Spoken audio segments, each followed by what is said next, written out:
হাঁসরাখালি। অনুবাদ করেছেন ধীরেন্দ্রলাল ধর।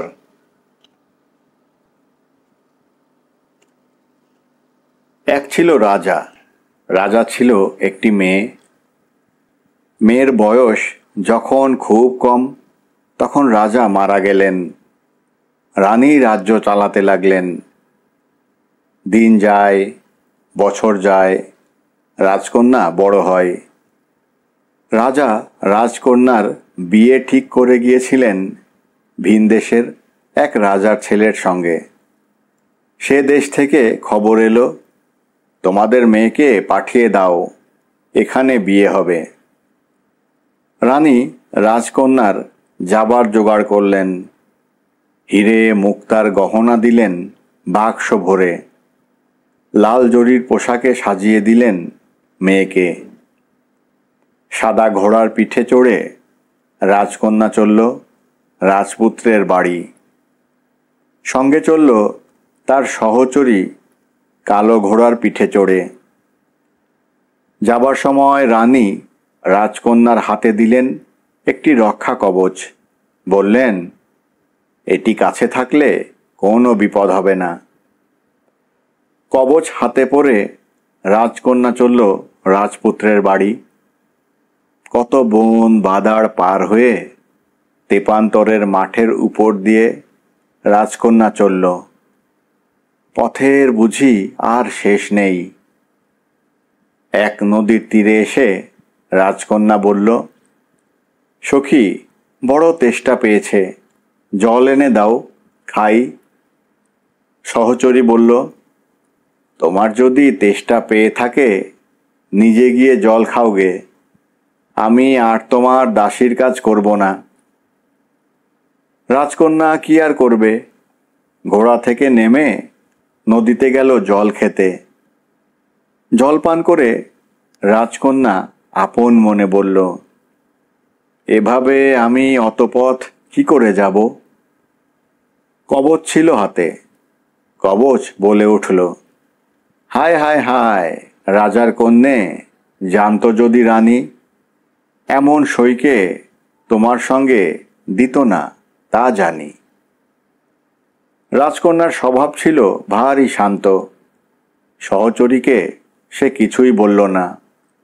ঘোড়ায় চড়ে আবার সে চলল তেপান্তরের মাঠে। চলতে চলতে দুপুর রোদে রাজকন্যা ক্লান্ত হয়ে পড়ল। এত পথ সে কোনো দিন চলেনি। আবার তৃষ্ণায় গলা শুকিয়ে গেল। আর এক নদীর ধারে এসে সে বলল, সখী, বড় তেষ্টা পেয়েছে, জল এনে দাও, খাই। সহচরী এবার চড়া সুরে বলল, বলেছি তো আমি তোমার দাসীর কাজ করব না। তেষ্টা পেয়ে থাকে নিজে গিয়ে জল খাওগে। রাজকন্যা ঘোড়া থেকে নেমে গেল জল খেতে। জল পান করে রাজকন্যা আপন মনে বলল, এইভাবে আমি অত পথ কি করে যাব? তারপর নদীর জলে মুখ ধোবার সময় কোন এক ফাঁকে কবচটি খুলে জলে পড়ে গেল। রাজকন্যা জানতেও পারল না। রাজকন্যা ফিরে আসতে সহচরী দেখল রাজকন্যার হাতে আর রক্ষা কবচ নেই। কবচ যখন নেই, রাজকন্যাকে আর ভয় করার কিছুই নেই। সহচরী বলল, তোমার সাজ পোশাক আমাকে দাও, আমার সাজ পোশাক তুমি নাও। তোমার ঘোড়ায় আমি চড়ি, আমার ঘোড়ায় তুমি চড়ো। সহচরী জোর করে রাজকন্যার পোশাক খুলে নিল, নিজের পোশাক তাকে পরালো। তাকে কালো ঘোড়ায় চড়িয়ে নিজে রাজকন্যা সেজে সাদা ঘোড়ার পিঠে চড়ে বসল। বলল, এখন থেকে আমি হলেম রাজকন্যা, আর তুমি হলে সহচরী, আমার দাসী। দেখো, এ কথা যেন ভুল না হয়। ভুলেছ কি গরদান গেছে? রাজকন্যার স্বভাব ছিল শান্ত। সে কিছু বলল না। দাসী হয়েই চলল। চলতে চলতে তেপান্তরের মাঠ শেষ হলো। তারা এসে পৌঁছল ভিনদেশের রাজবাড়ির দরজায়। রাজবাড়িতে নহবত বেজে উঠল। রাজা ছুটে এলেন, রাজপুত্রও ছুটে এলো। সহচরীর সাজ পোশাক দেখে রাজপুত্র তাকেই রাজকন্যা বলে ভাবল। হাত ধরে তাকে ঘোড়া থেকে নামালো। সোনার চতুর্দোলা করে নিয়ে গেল অন্তপুরে। রাজকন্যা ফটকের সামনে দাঁড়িয়ে রইল। খানিক বাদে রাজা বললেন, তুমি কে? রাজকন্যা ভয়ে ভয়ে বলল, আমি রাজকন্যা সই, তার দাসী। রাজা তাকে অন্তপুরে পাঠিয়ে দিলেন। রাজকন্যাকে দেখেই সহচরীর চোখ মুখ লাল হয়ে উঠল। বলল, ও আবার এখানে কেন? ও দাসী, আমার কাছে থাকবে না।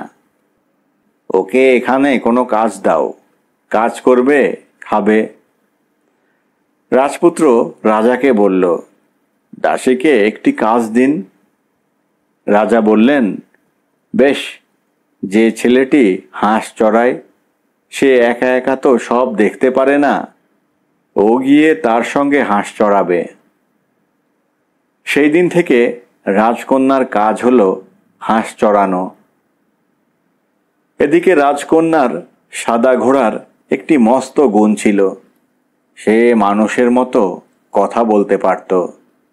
সে তো সব কিছু দেখছিলই, সব কিছুই সে জানে। এখন সে যদি কাউকে কোনো কথা বলে দেয়, সহচরীর তাই ভারী ভয় হলো। সে একদিন রাজপুত্রকে বলল, রাজপুত্র, আমার একটি কথা রাখুন। ওই ঘোড়াটি মহাপাজি, ওকে মেরে ফেলুন। রাজপুত্র তখনই হুকুম দিলেন। জল্লাদ গিয়ে ঘোড়ার মাথা কেটে ফেলল। রাজকন্যার মনে ভারী কষ্ট হলো। ঘোড়ার কাটা মুন্ডুটা নিয়ে সে মাঠের মাঝে এক গাছের গায়ে পেরেক দিয়ে গেঁথে রাখল। প্রতিদিন সকালে সে সেই গাছের পাশ দিয়ে যায় হাঁস চড়াতে, আর ঘোড়ার মুন্ডের পানে তাকিয়ে বলে, সাদা ঘোড়া, সাদা ঘোড়া, মরলে তুমি আমার তরে।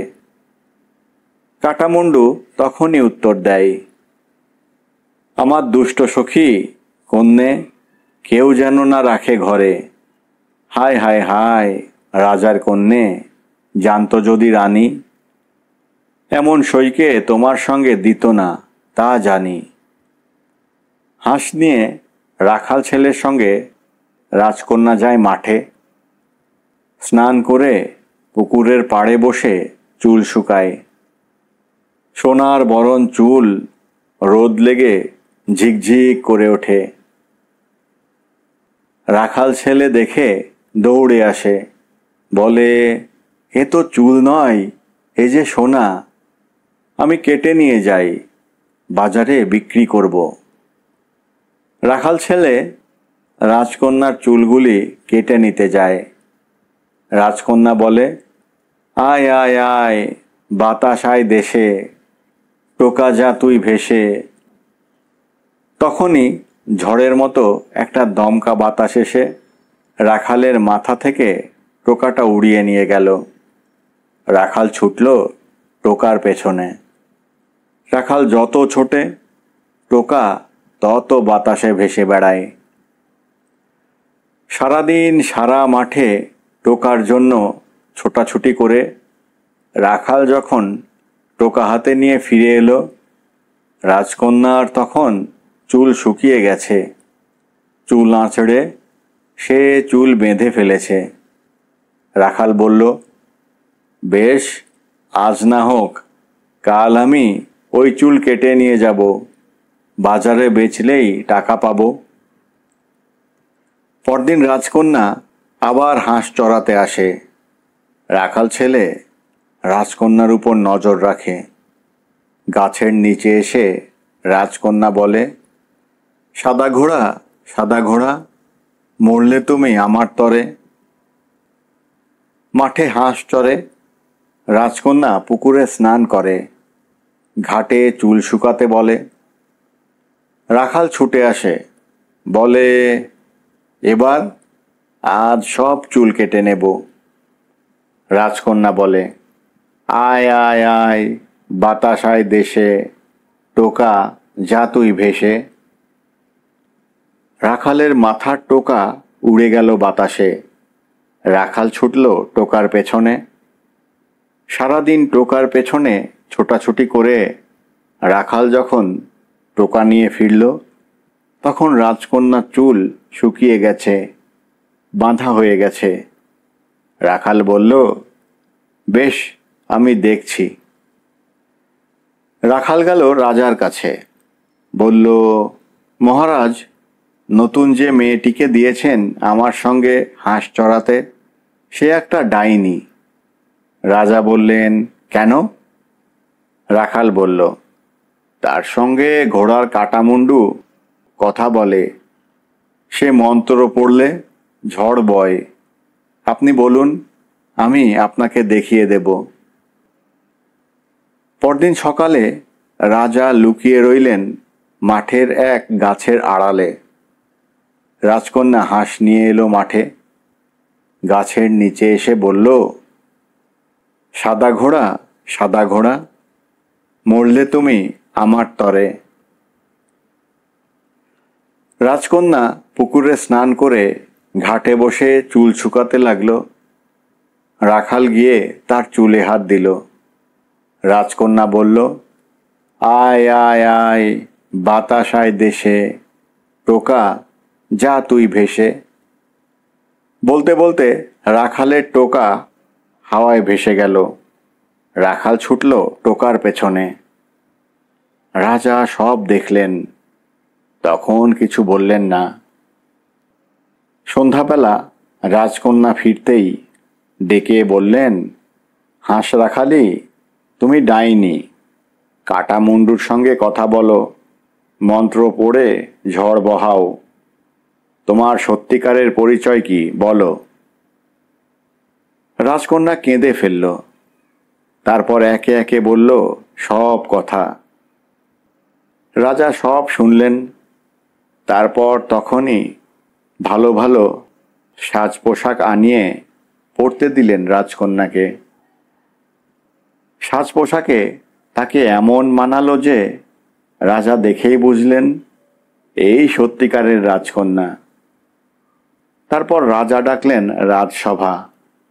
নকল রাজকন্যাকে বললেন, তোমার বিচার বুদ্ধির পরীক্ষা করব।